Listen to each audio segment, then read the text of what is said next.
नमस्कार, आजाद संवाद मीडिया में आपका स्वागत है। आज हम चर्चा करेंगे झारखंड के मुख्यमंत्री हेमंत सोरेन द्वारा केंद्र से 1,36,000 करोड़ रुपए की मांग की।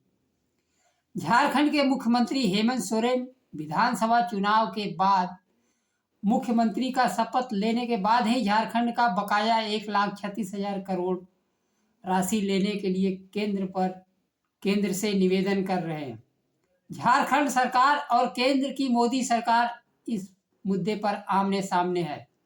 हेमंत सोरेन ने सोशल मीडिया पर लिखा, झारखंड के हक में इस बकाया राशि का एक एक रुपए का विस्तृत जानकारी केंद्र को बार बार दी गई, फिर भी भारतीय जनता पार्टी की सरकार द्वारा इसे लगातार नकारते रहना है। हमारे अधिकारों पर किए जाने वाला कुंठित यह प्रयास है, उन्होंने कहा, हम इसे होने नहीं देंगे।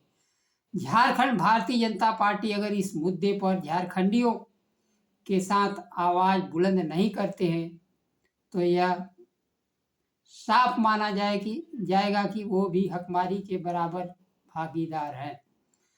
झारखंड सरकार केंद्र सरकार से कोयले के रॉयल्टी का 1,36,000 करोड़ का दावा कर रही है। केंद्र सरकार ने इसे ठुकरा दिया है।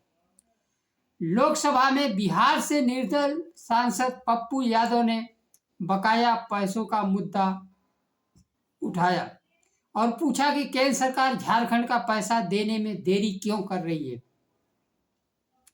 पप्पू यादव के सवाल के जवाब में वित्त राज्य मंत्री पंकज चौधरी ने कहा कि झारखंड सरकार का कोयला का राजस्व का पैसा केंद्र सरकार के पास बकाया नहीं।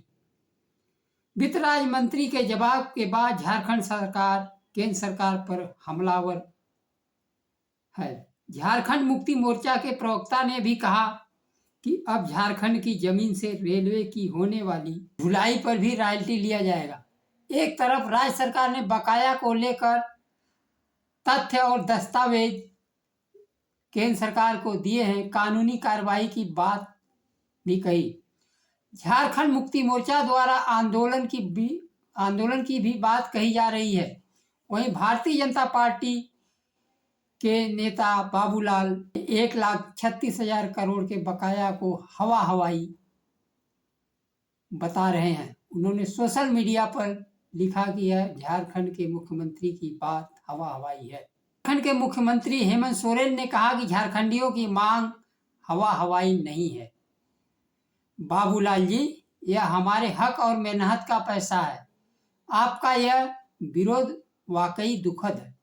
आपको आपके संगठन के साथ हमारे साथ खड़ा होना चाहिए, लेकिन आप विरोध में खड़ा हो गए।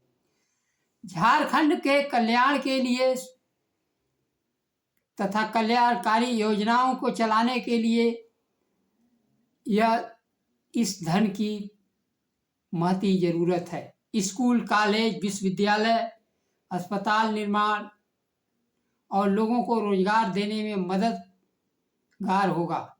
इससे बढ़कर झारखंड का हक अधिकार मिलना चाहिए।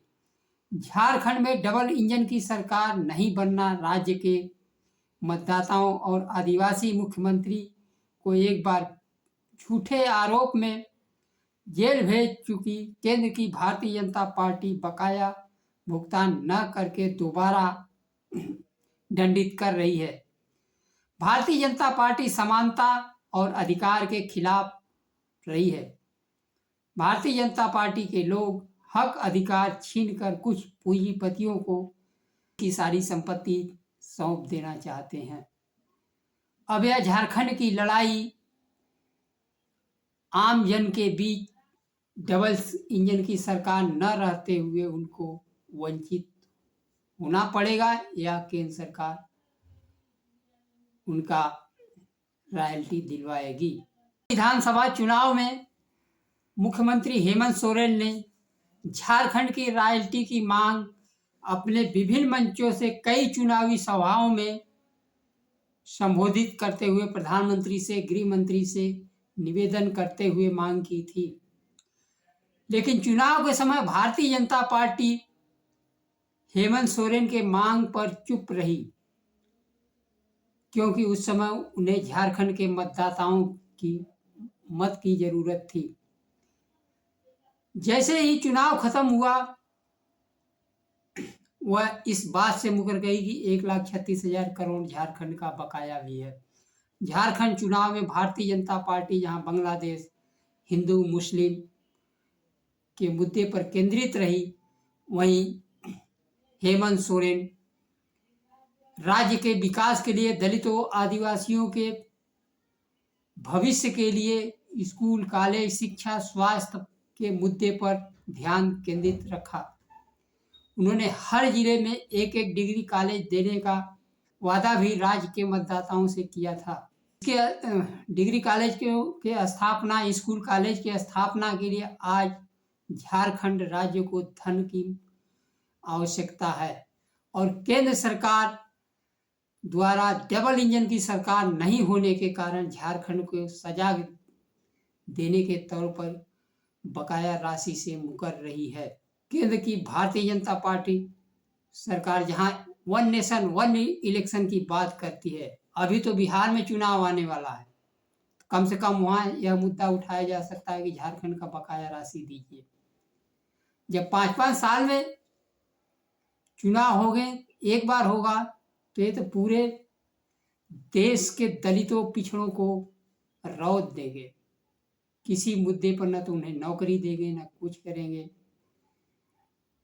यह देश के संविधान तथा मतदाताओं के अधिकार के लिए घातक होगा। नमस्कार। जय संविधान।